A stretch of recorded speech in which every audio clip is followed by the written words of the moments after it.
Welcome to In the News for February the 6th, 2026. I am Brett Burney from appsandlaw.com. And I am Jeff Richardson from iPhone JD. Hey, Brett.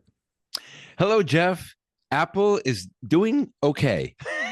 In fact, they're doing probably a little bit better than okay. You had a great post this past week about Apple's 2026 fiscal first quarter. And as you state in this post, you're always excited about these numbers at this time because it reflects, I think, mostly what happened during the holiday season. And boy, Heidi, it was a pretty good holiday season for Apple. Absolutely. And I'll begin by saying, just so that folks know, Brett is in a hotel room right now with hotel internet connection. So he's doing the best that he can from an audio standpoint. Crunchy. You sound okay. I can understand you, obviously. Okay, good. Yes, this was amazing for Apple. They can buy all the hotels if they want to. They, we knew this was going to be, there you go. We knew this was going to be a good financial quarter because number one, it's the holiday quarter when they have all the holiday sales. But number two, 3 months ago, Apple, they always give a prediction of what they expect for the upcoming quarter. And they basically told the analysts, hey, we think this next one's going to be good. So Apple had a sense of it. And this is what makes it interesting to me. Even though Apple knew it's always their biggest quarter, and even though Apple was optimistic enough to predict to analysts it's going to be a really good quarter, even then, they did not make enough iPhones. They said, it exceeded, Tim Cook said that it was staggering is what he said. Demand was simply staggering. Wow. If anyone should know how many iPhones they're going to sell, it's Apple. And he said the reason, there have been times in the past when Apple has said the reason they could not make enough was because of something they called the legacy nodes, which is a fancy way of saying like older equipment like the Wi-Fi radios and like not the latest and greatest. This time, however, he basically said it's our new chips. It's the processors that Apple puts in, that Apple designs, and Taiwan Semiconductor TSMC makes. These are the things that are, this is the heart of it, the brains of it, that they could not make enough. Now, does it mean that, the company in Taiwan, TSMC, could not produce enough? Or does it mean that Apple said, I would like you to make blank number, and they did, and that number wasn't enough? We don't know. But the reality is they have a ton of demand. And anecdotally, I feel like in my little corner of the world, I'm seeing a lot of people with new iPhones right now. Part of it's because with the pros, the pro that I got is the one that's sort of that dark blue or whatever. But I know a lot of people got the orange one, and the orange one stands out like you have in your hand. Those you can see more obviously. And I don't personally see a lot of iPhone Airs, but those are more noticeable too. There is a sense that a lot of people decided, hey, this is the time to upgrade. And so for whatever reason, they have just sold a lot of iPhones, a lot of upgrades, which means that Apple has just got a ridiculous amount of money right now. Goodness. To your point, I think I've mentioned this on a prior podcast. I could probably count maybe 4 to 5 people that I've known sort of in my circle of influence that they wanted an iPhone. Of course, everybody has to have a phone, right? But they don't care about it nowhere near as much as you and I would, Jeff. And I think they had maybe a 13 or a 14. And one day I remember they would come in and I would say, wait a minute, you got an iPhone 17 Pro. And, I'm gushing over it. And they're just kind of like, yeah, it's what they had. It's what I upgraded to.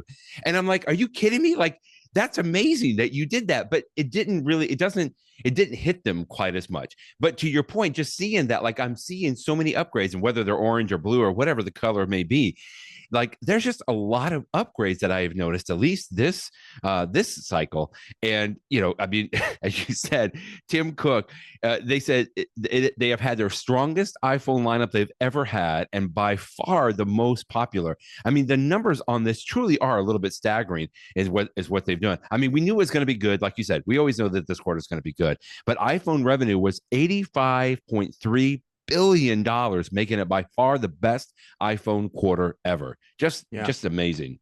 Just within my household, within the Richardson household, Jeff Richardson bought a new iPhone. No surprise. I buy one all the time. Right. But both my wife and my daughter, both of whom had an iPhone SE. And although my daughter would love to get a new iPhone every week if she could, my wife she's the sort of person that does not upgrade unless she really needs to. But she was starting to feel that her old phone was getting slow. And I'm like, yeah, it really is. She should have. So I suspect there's a lot of people like that, like you say, Brett, they're not going to get it every year or even every other year. But when they feel like, you know what, it's starting to feel slow. The battery's not lasting as long. And for whatever reason, this was one of those sales cycles. Plus, of course, the new features of the phone, the better cameras and all the other sort of Sure. stuff. So it all came together. So I suspect there's a lot of people listening to this right now who have new phones as well. Now, real quick, Those, go ahead. yeah, go Yeah. ahead. Well, No, somebody just made a comment that in China, or maybe it was Tim Cook that kind of mentioned this or brought up that yeah. it was big because of the China market on some of this. I don't know how much, I just can't really gauge that, I guess, really all that much, but that's pretty amazing. And that's a huge market, obviously. Yeah, and there have been years in the past when Apple has said that, the China sales are a little soft, and yet this time they said in answer to the analyst questions that we had great sales in China. Okay. The Okay. traditional reason that people always refer to is, a big portion of the Chinese market wants something that looks new, not to be superficial about it. I mean, they want it to be a good product as well, I'm sure, but there's just something about having something that looks like the new phone. And so Yeah. historically, when you have a new phone that might be better inside but looks the same outside. Many times they don't sell quite as well as China. And then the years that it looks different, this year we've got the iPhone Air, which looks very different. We've got the orange color and stuff like that. Who knows if that's the reason why, but there was more sales. Now, the article that I linked to, Yeah. that analyst actually has some different reasons. She says that it has something to do with like there's the Chinese government tries to stimulate economic growth from time to time. And they recently did it after not doing it for a few years, that if you buy a piece of personal electronics that's under a certain amount of money, you get some subsidies. And the iPhone 17 Oh, was that. interesting. And she also pointed out that the iPhone 17 I mean, I love my 17 Pro, my Pro Max, but Yes. don't get me wrong. Same. A lot of the features that used to be in the higher end models have been pushed down to that iPhone 17. So this year, the entry level iPhone 17 is arguably a better value than previous years, the entry level models. So you put Right. all that together, and I mean, who knows? I mean, this is all just people speculating, but I think that could be the reason why. But great sales in America, but really, really good sales in China. And let's not forget the Chinese, here in America, we have iPhone, we have Android. There's a lot of different Android models like Samsung and stuff, but the Chinese Hmm. market is a lot more competitive. You've got a lot of companies, Huawei and other ones that are unique to the Chinese market. They have features that iPhones don't even have. Like, I don't even think that Apple Intelligence, not that Apple Intelligence is the bee's knees or anything, but I don't even think that they have Apple Intelligence in China yet, whereas some of the competitors that are local Chinese companies do. So there are some reasons why, if I live in China, I might want to buy from a Chinese manufacturer, or a pure Chinese company, although the iPhones are manufactured in China too. But and yet the iPhones are doing really well. So whatever the reason, it's a good problem for Apple to have, I suppose. Apple may have another market to sell to pretty quick. Apparently, NASA now will allow the astronauts to take iPhones to the moon. I hope you can get a signal there. I'm not really sure. I guess I didn't even think about, did they need one? I mean, I feel like they've had enough technology on the space shuttle, and everything already. But maybe, yeah, you still want to have your iPhone with you when just go by the moon or something. I know that whenever NASA has these missions, they're always incredibly sensitive, but the weight of everything, because every little ounce, is so much Yeah. more in payload and everything else like that. And yet, as this Ars Technica article refers to it, there's a good PR angle, because if you allow astronauts to have their old iPhones, and I presume that iPhones will work in space and stuff like that, if you allow them to have their own iPhones, it opens up the possibility of them taking their own pictures, of taking their Yeah. own I video, like that. of getting public, even more excited in it. And I think that's pretty cool. One of the most famous pictures of all time was when I forget my Apollo numbers, but it's the Apollo one that went, it didn't land on the moon, but it went around the moon, and they took that picture just as Oh, an, it yeah. wasn't a scheduled picture. It was just so like to happen to say, oh, let's take this picture. And it was the Earth rising above the moon, called Earth Rises. And it's like one of the most famous pictures of all time. And it was just taken because somebody happened to have a camera. And of course, They happening to had it have a in their camera hand. back Right. then was like, a full SLR type of camera. It was slow, it was film and everything. With an iPhone, I mean, just you take as many pictures as you want, unlimited film. And so we could get some cool pictures, good PR. I always love any space pictures. I'm a big space nut. So I'm glad that they're going to make it easier for the astronauts to preserve memories and share with the rest of us. That'll be cool. Do we know what model that they're going to have? Maybe the I iPhone think it's going to Air? be up to the individual. Yeah, that's true. The Air would be lighter. I suspect it'll be up to the. Well, Earth is so far away. You really want to have that more powerful camera of the Pro. Yeah, you need the zoom. I think an 8x zoom may be enough.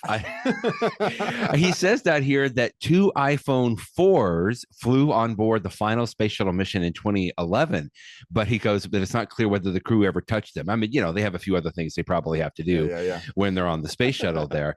But I also just quickly thought to really pull this all around. We talked about the iPhone for Apple's first fiscal quarter, but you always do a good job, of course, of highlighting the iPad sales, which I was encouraged to know it's up 6% from this time last year. Now, iPads don't really have a ton of up and down. I mean, people hang on to them. I hung on to mine for almost 4 years, and just a few weeks ago, I got actually probably 2 weeks ago, I got a brand new iPad, so that I replaced mine. But I remember, I think it was one of the SpaceX missions. Jeff, do you remember this? There was a story that they were using an iPad to basically command everything instead of like having, the controls and the switches and everything. They were using an iPad as sort of like their control center, their dashboard. And I just thought that was really nice and kind of a nice, kind of a tie in here because they're so used to it. Everybody knows the interface there. I just think that'll be fun to see. I mean, I mean, like you said, what a marketing thing. Like we need to have some Apple commercials. With iPhones floating in a space ship. I mean, that's going to be fantastic on that. But, if you try to call the astronauts, you may have to get the call screening. I actually saw this story that you linked to today from the Wall Street Journal. Call screening is aggravating the rich and powerful. And this is that feature, you could probably do a better job of explaining it, to where if you call, you basically have to leave your name before the actual person picks up. And I've had a good cop, bad cop kind of a relationship with this feature. Sometimes I have it on and sometimes I don't have it on. I've missed some calls, but I just thought this was a funny article that you linked to today in the Wall Street Journal. Yeah, the feature is new from iOS 26, and it basically is like a built-in receptionist on your phone. Like unless the person is in your address book, if they call a little, you'll get an alert on your phone. Your phone won't actually ring, but you'll get a little alert. Hey, somebody is calling and we're talking to them. Yeah, it shows on the screen. Yeah, right. And your phone and your Apple Watch says if you tap a button, you can see it, and it will give you a live transcription. And the voice basically says, please, say who you are and what you're calling about or whatever it says, and the person will say it. And I've seen it before. There's been like a call that came in that I didn't recognize, and then it's a telemarketer and they don't say anything, or where they say something that's obviously I don't want, and then I just ignore it because I can see what it is. But then I also had it happen just this week where it was like somebody that was some contractor that was coming to inspect something at my house, and once he started to say who he was, I immediately saw, oh, I want to talk to this person. It wasn't somebody in my phone book, obviously. I didn't know who he was, and so I immediately picked up the phone and took it. So I personally like it. The funny thing about this article is that what was the title? What did you just say? It's like annoying the rich and powerful. It's aggravating the rich and powerful, Jeff. But what the article actually says is that a lot of the rich and powerful, the celebrities, don't even answer their phones in the first place because they don't want random people calling them. And so it says it makes it sound like this is a better feature for them because it means the only people that would actually be able to get through and make the phone ring are the people in their personal address book. So if I'm a Hollywood celebrity and I've got, Leonardo DiCaprio in my address book, he can call me, but, some reporter could not. I don't know. It seems like it's a good feature to me. I don't see how it would aggravate them, but whatever. Maybe that's just clickbait. But Leonardo would have to leave his name first, right? In other words, he would have to like talk to your assistant.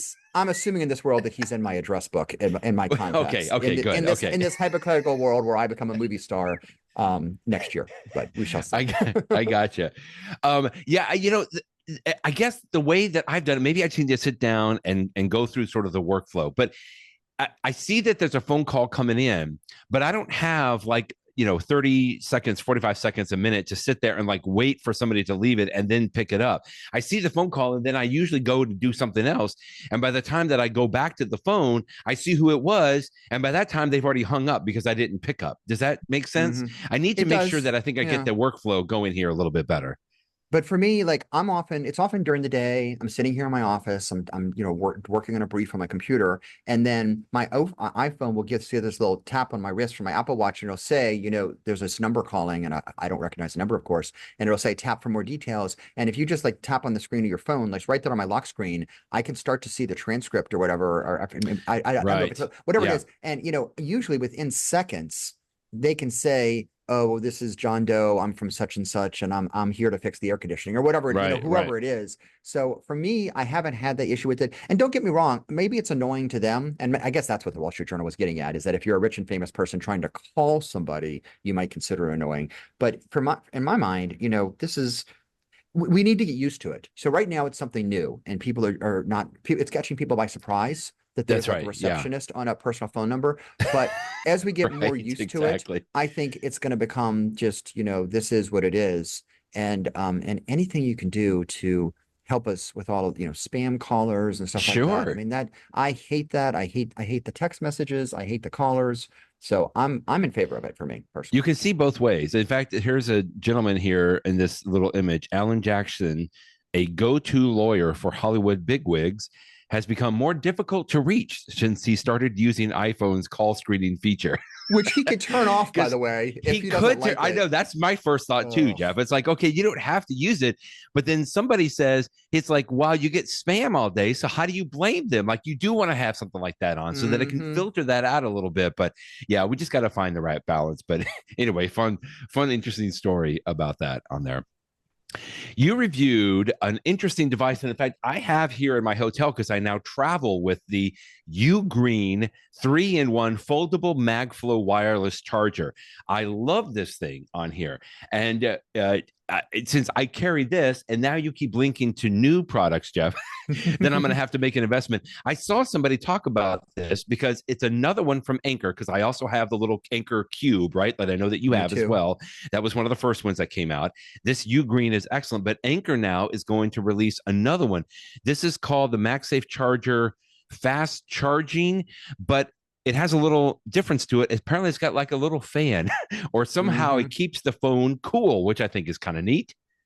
Yeah, it's, I've had that situation. I mean, my phone is on one of those Anker chargers right now. I guess it's not actively charging. Yeah, because I'm at 100%. So when I pick right now, my phone's not hot. But if it had been actively charging, we know what that's like. It's warm. From it's warm. Charging. Yeah, it's a little warm, but I don't think it's a comfort thing, although it has that as well. I think what Anker's trying to do here is by keeping it cooler, it makes it that it doesn't overheat, because I think that MagSafe regulates, how much power it provides if it overheats. So, in a nice, cool office environment, maybe doesn't matter. But if it's a portable charger, and you could be anywhere, you could be at a hot environment, heck, maybe you're by the beach or something like that. Who knows where you are? Maybe if you get into a situation where it's warmer and heat makes a difference, I suppose it could be better to have the fan. Again, even this article by, was this Juli Clover? I forget who wrote this. Juli Clover, yeah. Even she says, in our tests, we haven't seen that it makes a difference. But, yeah, I guess maybe there'll be a circumstance. And I have to admit that it looks nice. I mean, it looks nice in the hand. If I was trying to decide today whether to buy the one that you and I both have or this one, I don't know. This one's $10 more. But Anker, I've always been very happy with Anker's quality. Absolutely. On the other hand, I will tell you, I've been using that UGREEN one since last year. And I think I've mentioned in the past, I even gave it as a Christmas present not too long ago. I'm a fan of it. So they're both good, but it's nice to have options. I mean, the funny thing is Anker makes so many of these devices. I have to think they saw UGREEN's product and maybe some other ones, and they said, oh, wow, this is a product category that we want to have a really good product on. And now they have what looks to be one. So it's nice to have options. Another thing that I'll mention is pricing. Right now, I think the retail prices for these are like $150 or something like that. But like the UGREEN one, for example, if you scroll to the end of this post, Brett, when I reviewed it, see, right now it's $139, but when I actually reviewed it, I think it was on sale for $100. Said $99. Right. Yeah. And so that's the thing. So if you're going to go buy one right now on Amazon, you are going to spend $140, but you could have spent $100 a few months ago. And Anker as well. Anker products come on sale all the time. We sometimes talk about it here. So like, if you don't have an urgent need for one of these, what I might do is let's just wait and see if there's a sale. And if I could get the UGREEN one for $100, or if I could get the Anker one for like $100, I might just go for that one. So that's something to consider too. Speaking of the product category, let me just make sure everybody's clear on this. The reason we love these so much, number one, it's they say 3-in-1 because first of all, it can charge 3 devices, and typically I have it charging my phone, my Apple Watch, and then there's a little tray there, at least in this UGREEN one, where you can charge your the case for your AirPods, yeah. which works out great. But the other reason that I love having that, first of all, it's all compact, so it's all in this one little thing. So if you're watching the video, you can see how this is all compact on here. Folds but up, I yeah. also exactly, but I also love it because it just supports the standby mode for the iPhone so well, Jeff. And I keep telling people about the standby mode, and it just surprises me how many people like don't really understand that, because it's kind of hard to do if you just plug in a cable to the bottom of your phone. If you don't have a device like this or one of these product categories, these 3-in-1 chargers, I don't know that you encounter the standby mode very often. And it's such a great feature that I can't go to bed at night, especially when I travel. Even at home, I have the Anker one at home. I travel with the UGREEN now, and it's part of the nighttime routine just to have that on there. Even if I don't use it for an alarm clock or anything, just having the temperature there and the time to be able to see it, I know it's right all the time, and it's just really fantastic. And then in the morning, that's when I usually charge my AirPods case and then my Apple Watch as well. So, and my daughter was asking for one of these just because she keeps seeing them and people are using them. So it's a great product category for sure. Yeah, if anyone listening to this has not used standby mode, I mean, assuming that you work like at a desk, I mean, obviously, if you're a doctor and you're going from patient to patient, maybe this is not quite as useful. But if you have a job where you're at a desk, it is, and of course at nighttime too, as you said, on a nightstand, it's great. Sure. But like during the day, I mean, right here under my monitor where I'm looking at you, I have my little Anker charger and my phone's on there, and I usually right just have it display the time. It's so useful to have the time and the date and the temperature. But sometimes I swipe over and I have a widget where I'm looking at it right now. The time's on the left,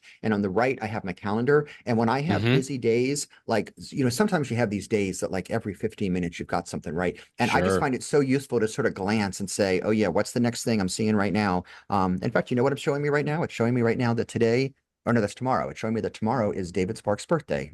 Happy birthday, David. Oh, We happy sometimes birthday, like David. Max But Sparky.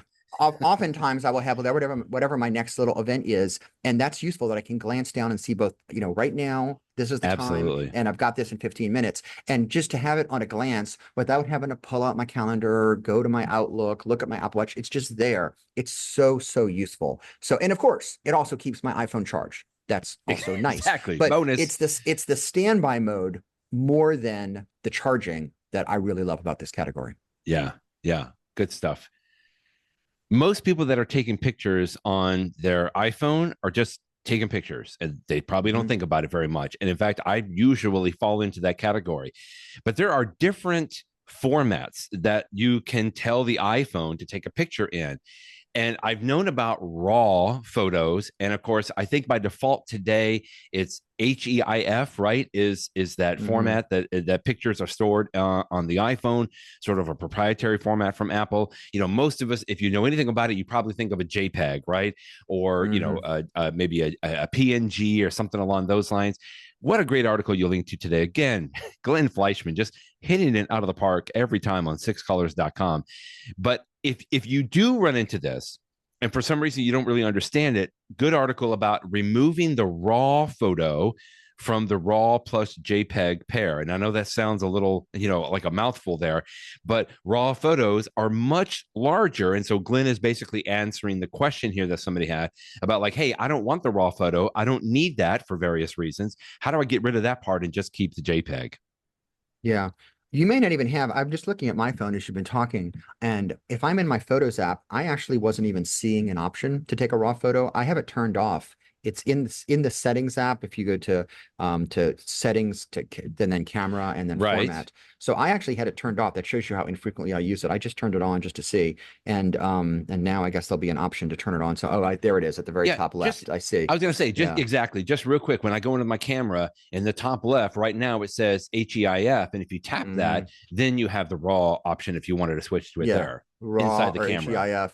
And you also have the resolution, either 24 megapixels, 48 megapixels. Right. What this is all about is if you take a picture in raw format, if you use something like Pixelmate or Photoshop or one of those things, because it's got so much more data in it, you can do processing of the different channels, the red, whatever the red, blue, yellow, whatever they are, all that you just have a lot more control over how the picture works. If you have RAW turned off, the phone makes those decisions to try to give you the best possible picture. And the iPhone does an excellent job giving you the best possible picture, but it's going to compress it, and it's not going to, once it gets in all that data to give you the best picture of, the moon in the sky, or the mountain in the distance, or just a portrait that you're taking, it's going to discard that data after it comes up with its best picture. When you take it in RAW format, it saves all of that data. So you could then take the time on your computer to edit things. I will tell you, I have done it over the years.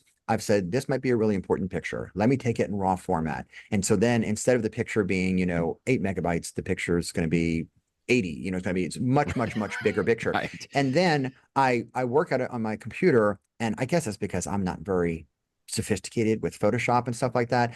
I find, maybe if you're doing a special effect, I can do something that's a little bit more interesting, making it look more orange or more blue. But in my personal experience, just using the regular filters and the adjustments in the Photos app, it's fine.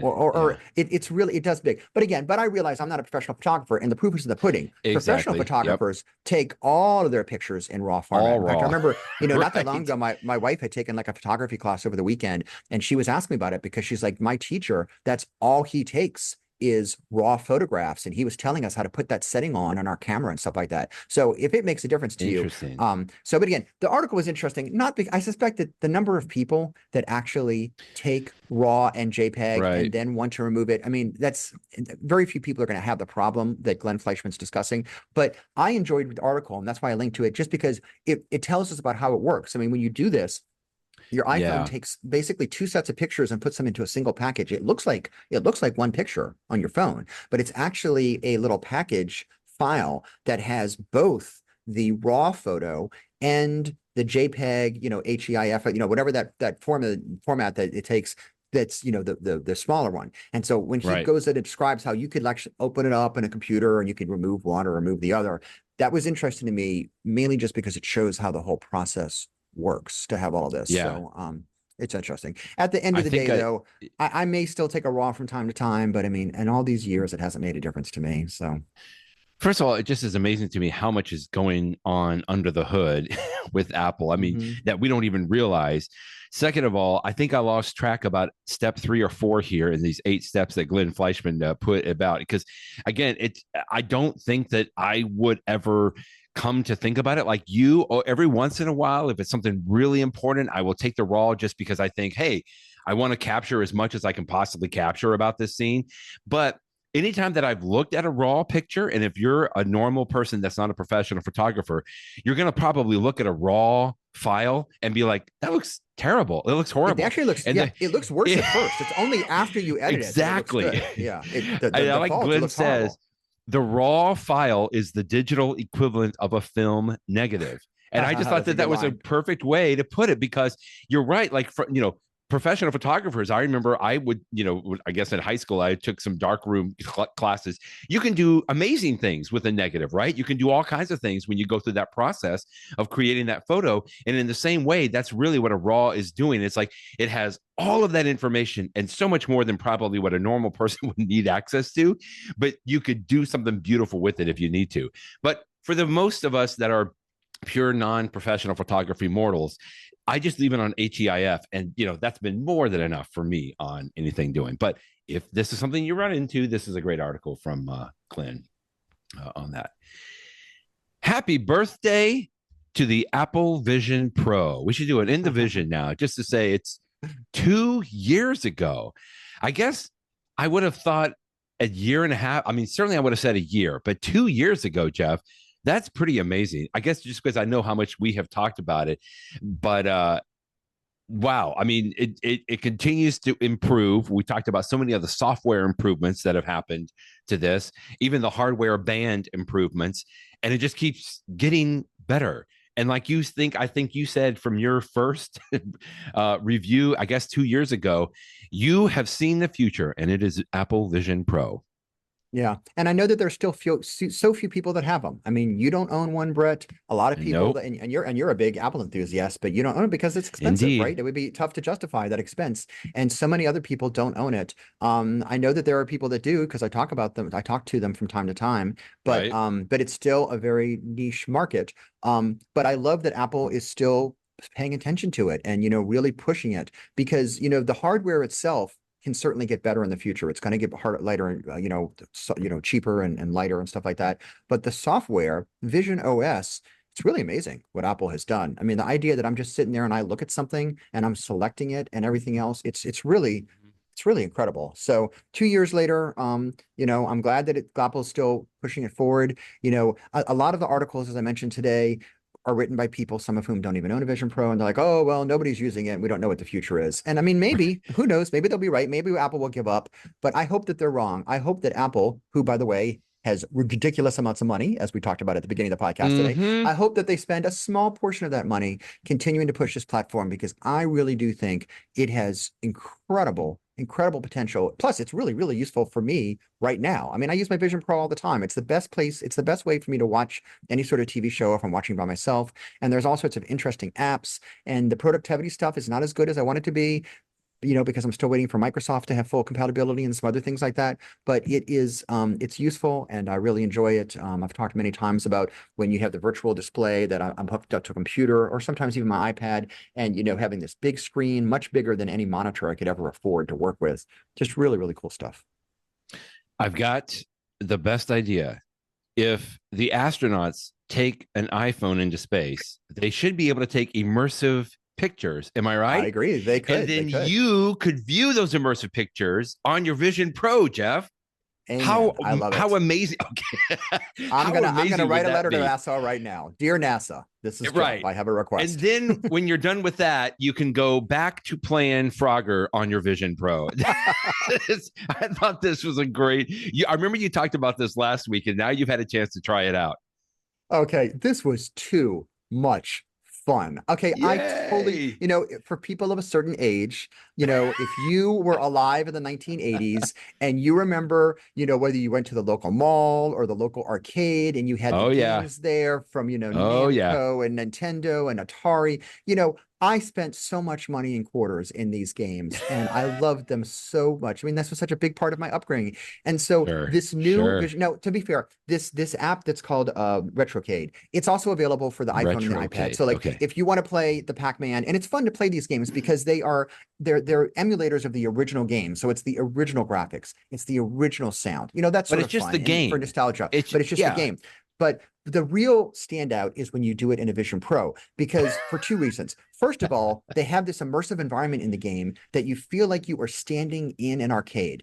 And I sent you something, Brett. Pull up the picture I sent you. What I did last night is after I played it. So I was using my Vision Pro and I had the screen mirrored to my TV, to my Apple TV, so that my son could actually see what I was seeing. And then we did the reverse. He was using my Vision Pro, and there's an app on the iPhone that when someone else is using it, it's the guest user mode, and so I could see on my iPhone everything he was looking at. And so I took some screenshots. You can tell it's guest user mode because you see at the bottom of these it says end guest user. I see that. While he was in this mode, like he's in this arcade, and he looks one direction and he sees Frogger and, Pac-Man and these others. And then go to the next picture. So then he looks the other direction and he's seeing some other games, Galaga and Space Invaders. Oh, Track and Field. I remember that one. And then go to the next one. So the next one is this environment, you're looking around and they even have a snack bar with popcorn. I'm in an arcade. You feel like it's very clever. So you have this feeling everywhere you look. And again, these are 2D pictures,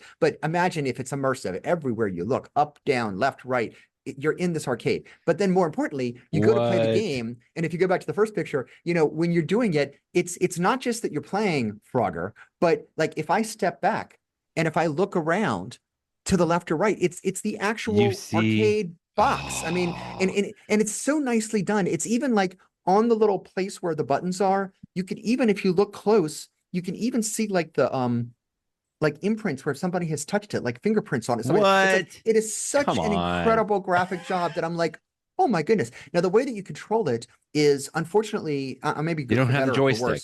You don't use your Yeah. fingers, so you have to use an external device. And so my son Oh, has an really? Okay. Xbox controller. We don't even own an Xbox in our house, but he uses it for something called Steam to play his games, I think it is. Oh, But yeah, anyway, of course. Yeah, yeah. he has one of those Xbox controllers that he bought to use with my Mac to play games. And so I just hooked that up to my Vision Pro, just like a Bluetooth would. And so then I'm just using the little buttons in front of me. And like when I hit left, I actually see the joystick on the arcade machine going to the left No. and then right. What? And then I'm playing Frogger. And I mean, it's 100% the exact game. It's the same graphics, it's the same everything. And because I'm not just looking on a 2D window, because I actually feel like I'm standing in front of an arcade game. And if I look left or right, what can I say? I mean, It it's like took I you was going back in time. It really took me back. And as I sort of joke, I'm telling my son I can play Frogger, and his first reaction is, "What's Frogger?" I'm like, "How do you not know what Frogger is?" And so then I'm describing it to it and I'm showing it, and he's like, "Oh, Dad, this reminds me of Crossy Road." I'm like, "No, Crossy Road Yeah, is the takeoff of that's Frogger. right. Frogger came Other way first. around. Crossy Road, it's the other way around." But these kids these days, Brett, they don't know the classics. I have failed in my upbringing. He did recognize Galaga and Pac-Man and some of the other ones. Well, thank that's goodness. yeah. But well, anyway, yeah. so it's fun. So I love what they've done here. This is one of the most creative ideas for a game. And the article that I linked to on Polygon, the That's guy so there great. says, Polygon is a website that talks about games, right? Games, And he right. says that he says it was almost bad because he's like, because I really wanted to be able to touch the machine and I really wanted to be able to touch the buttons. And I'm like, well, come Okay. on. I mean, yes. Right, And like- when I watched the Vision Pro special with all the dogs, it would be nice if I could You pet want the to pet a dogs. dog, But right? that's not, I mean, what am I going to say? That's my complaint happen. is that Apple did Yeah. not make it that I can actually pet the dog. So, I mean, I think that's a little, exaggeration of a claim. There's so much nostalgia. And by the way, as you can see from this picture, you can place the arcade game machine in the fake arcade, or you could just put it in your living room. In your own just home. wherever you want. It's right there. And you could look around and the light reflects off of it. The graphic artists so great. that created this, I just have to say bravo, because they spent their time doing this right. And it looks really nice. Now, the game that's showing right there with Centipede, I do have one critique. Centipede, as we all know, is a trackball game, right? You need a trackball, right? That's how you do it quickly. Of course. The little Xbox controller that's got the left, right buttons and stuff like that. I don't think that's going to be the same. I haven't. You don't have a trackball, but okay. I guess I need. Is there a Bluetooth trackball? I don't know. I need to find out if there's a Bluetooth. I'm sure.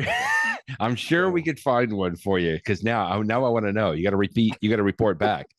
Next time. This is fun. I want to like explore the arcade. Like, I love this picture here. Like, you've got the door here, you could like walk around the arcade, you got the popcorn in the back, on the root beer and lemon lime. That is too cool. I mean, come on, we talk about the Vision Pro so much more from an entertainment perspective. I mean, this is entertainment, of course, obviously, but just putting yourself in that immersive environment, that's a lot of fun. That's a lot of fun. Yeah. And this is entertainment, but I mean, to be serious. And in fact, I have a session where I'm going to talk about this at the ABA Tech Show next month. But I do think that this is the future for things like law, because, we've all had, we understand the idea of a court case that you want to put the jury back into, as if they were there and what happened at the scene of the crime. And I do think that, we've started to see some examples of this, but, in the future where this technology is more plentiful, being able to put the jury in an immersive environment as if they were there. And of course, that's going to get into admissibility issues, because the question is going to be, it's so realistic, unless it's 100% realistic, the person that creates the environment may not be 100% like it was. So there's going to be issues there. But those are all issues to be discussed. I mean, we went through all of this when people had like day in life videos. That's right. It's all interesting. But anyway, from an entertainment standpoint, this is fun. I haven't actually played the Pac-Man game yet. I'll have to try that one this weekend. The only one I played last night was Frogger, and it was cute. I actually did play Space Invaders for a second too, but Frogger was more fun. Let's do a Where You At segment. But Jeff is at the arcade right now. I feel like I just want to go and like hang out there all day, just like I used to. So we're going to start this Where You At segment on a sad and tragic note. But I just thought it was important. I had seen this story about Savannah Guthrie's mother. Apparently has been abducted, I think, in the Tucson area. I think all of us have seen this story, because it is just horrible and terrible, and we obviously wish the best for all of the family and Ms. Guthrie's safe return. But I had not seen this angle here that they used Nancy Guthrie's watch to see when it disconnected from her pacemaker. Is that correct? Mm-hmm, And so mm-hmm. they could find out, like, that was the time, that was just another factor that they could calculate in to discover that, when she left the house or something along those lines, which I just thought was fascinating from that. And I'm just glad that some of that information may turn out to be helpful. Yeah. In fact, I mean, as you're talking, I'm just typing in, CNN.com with the very latest on this story. The Yeah, authorities do think updates. that they do think that she was abducted. They're now saying that, they found blood on the porch, but they also say that her front door Yeah. camera is missing. I don't know what kind of camera it was. Now, most of these cameras, whether it's a Ring camera or Eufy or whatever it is, they often, record somewhere off site. And so hopefully the authorities have been able to access that video and get information that way. The reason, I mean, it's a horrible story and I feel for her. And again, many people don't know this, but, Savannah Guthrie, she is an attorney. She went to law school. And although she practiced for a small period of time, I think at Aiken Gump, I'm not sure, but then she became a reporter for like Court TV or something. So I mean, I feel like Right. she's sort of one of us, right? She's a famous person on the Today Show, but she went to law and she understands the law and stuff. And so Hmm. gosh, I can only imagine what she's gone through working with the authorities on this. Yeah. But to put aside that, the technology angle is interesting because with the quantification of self and personal devices and things that you wear, like an Apple Watch, and things that are with you most of the time, like an iPhone, we just have all these tools that authorities can take advantage of, and I presume that they are here, to get all of this information, when the people, like, want to be able to use it. And it's really interesting. I mean, I've heard of court cases where, the issue is, did the Apple Watch detect that the person's heart rate went up Right. substantially at the same period of time where the guy was, allegedly, doing crimes? And, is that an indicator? I mean, it doesn't prove guilt, but it's certainly Right. Right. indicative of it. And all these other things. It's just this whole, ways that technology is measuring things that we just didn't measure before, even just GPS data. I mean, knowing where you are, if you can get access to that, Indeed. that's obviously, the typical Perry Mason question: where were you on the night of such and such?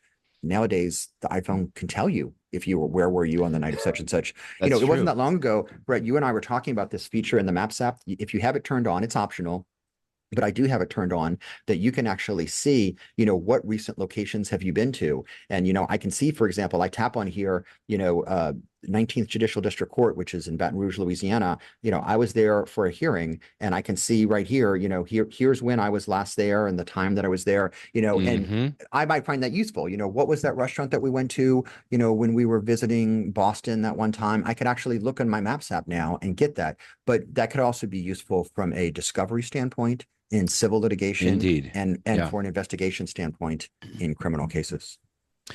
This was fascinating here.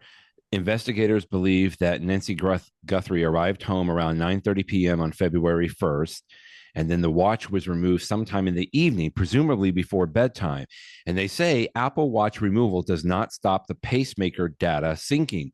So they were able to see, I guess, from that Apple Watch there, that the pacemaker in Nancy Guthrie stopped communicating with her Apple device around 2 a.m. on February the 2nd. So So, that's in got to other be words, when she left the house, right? That's when the Bluetooth exactly. connection was And lost. Yeah. exactly. And it just fascinating from that because the Apple Watch, first of all, being connected to a pacemaker and just being able to track that, obviously somebody from the family, I would assume, allowed them to unlock the Apple Watch or something. So they were able to get access to that information, or maybe they shared it with their health professional or something like that. But just amazing. And, similar, I've heard other stories that I've worked on, even from a criminal standpoint, or maybe even a civil litigation where somebody claimed that they're injured and they can't do a lot of exercise, but they were able to go into some of their tracking from the Apple Watch and say, Yep. well, wait a minute, you took 9,000 steps this last day and you claim that you can't walk. I mean, some of that could backfire, some of that's good, and it's just anyway, we hope the best for Ms. Guthrie and the rest of the family. Let's go to a little bit of a better maybe angle on the Where You At segment. Apple AirTag second generation I remember we talked about this last week. You showed that you have already purchased a box of the second generation. And this week you put out your review of them as well. And it sounds like you're pretty happy with them. It's Yeah. everything that we liked about AirTags, just a little bit better. Yeah, everything that you and I talked about 1 week ago, just based upon the feature set, is all remains true. Now that I've actually run it through some tests and stuff like that, Yeah. and you know, the one insight that I have now that I didn't have last week is how much of a difference it makes. And I will tell you, I mean, it does make a difference. If I've lost my keys because I left them somewhere I didn't know about it, you know, I will absolutely find them faster if I have a second generation AirTag attached to them than with the first Right. generation. You will. Now, it doesn't mean I wouldn't find my keys, you know, because I would. I would just have to walk around a little bit more. And so, is it, you know, you need to think about how often do you actually lose things? Hopefully, not very often at all. And then when you Right. do, how valuable is it to you to be able to find it even faster? Knowing that there's a good chance you'll find it eventually.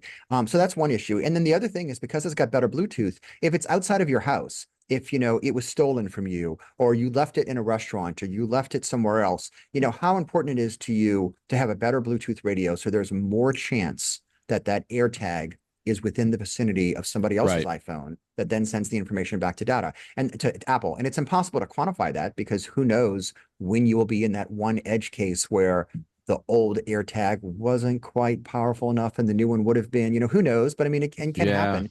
So, but I mean, maybe your luggage is in one part of the airport where it's too far away to get a regular Bluetooth connection, but it can work this time. So it might make a difference. The big thing for me is, you know, I would not go out and replace all your AirTags at all. But Yeah. I do like the Thank you. idea Yeah. of, you know, buying one of them, you know, right now they're $30. They often go on sale, you know, or if you buy a set of them like I did for $100, you know, I've now got 4 new ones and I decided, you know, my keys are more important.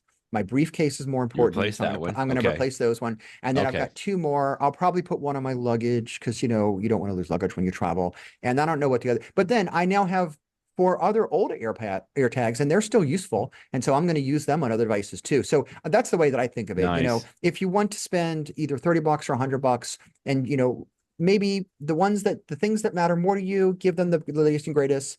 But only do it if you really think that you can still use those AirTags and something else.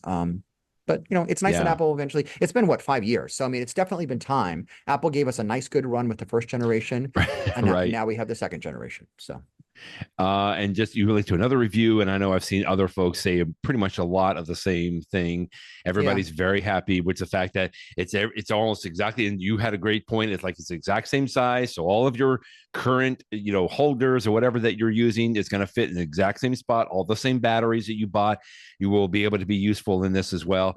But it's better. It's a little bit louder. It's a little bit better. You had a great side by side, I thought, on some of this too, about how you tried your old current AirTag and then you tried the new one and it was able to find it a little bit easier. And to me, Yeah. that shows that's well worth it there.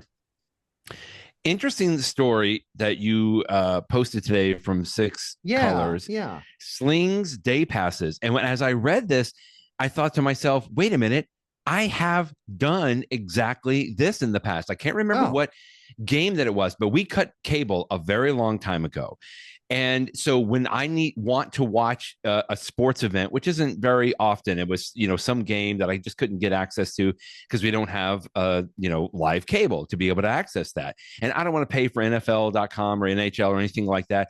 Well, I remember I looked it up and I found like I could do like a 1 day or a trial for Sling. And if you don't know much about Sling, it's been around for a long time, and they do have some good options here. And I just thought this was great from Philip Michaels at sixcolors.com. Sling's day passes are the answer to my streaming prayers.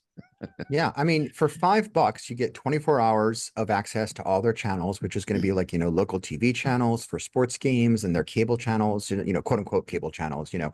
And I think there's also another one he said that for like $10, you can get 3 days. Now, you're not Right. going to want to do it every single, I mean, if you did that every single day of the month, it would be ridiculously expensive. But if there was literally only one time a month or one time every few Exactly. months that you wanted to have access to a particular channel or particular station, I did not even know that this existed as an option. And I will tell you, Brett, the number of Yeah. times that I watch local television, I mean, it ain't very often. I sometimes I watch Saturday Night Live, you know, which I have recorded and I watch it.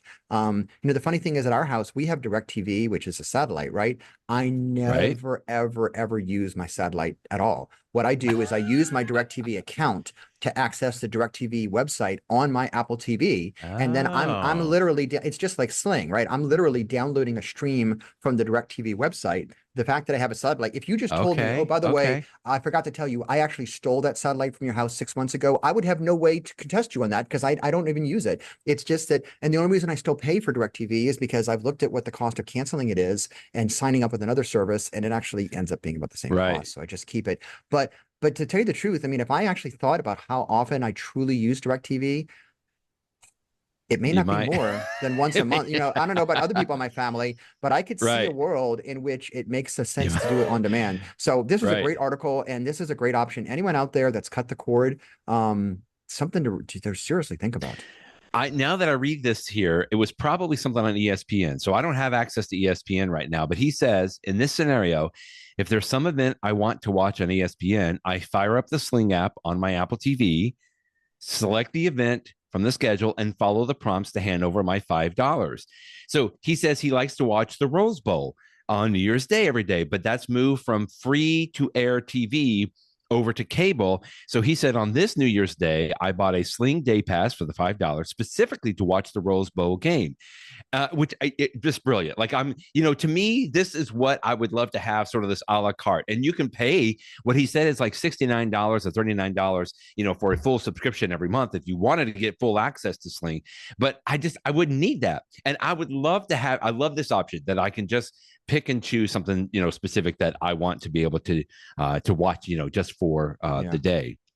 You know what else I might do? I'm just thinking Yeah. sometimes when I travel on vacation, like we go to the beach, I will take my Apple TV with me.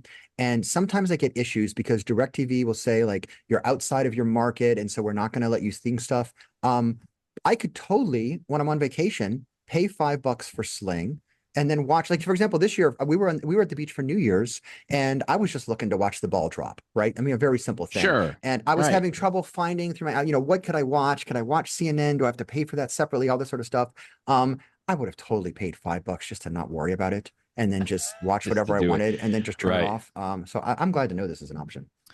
Now, tell me about this. You linked Apple TV users get $2 a month, Peacock, including Super Bowl and Olympics. Now, my wife and I, we've been going through The Office for, I don't know, a few months now. It's just one of those things that, we have on if we wanted to sit and have something quick, for 20, 30 minutes or so.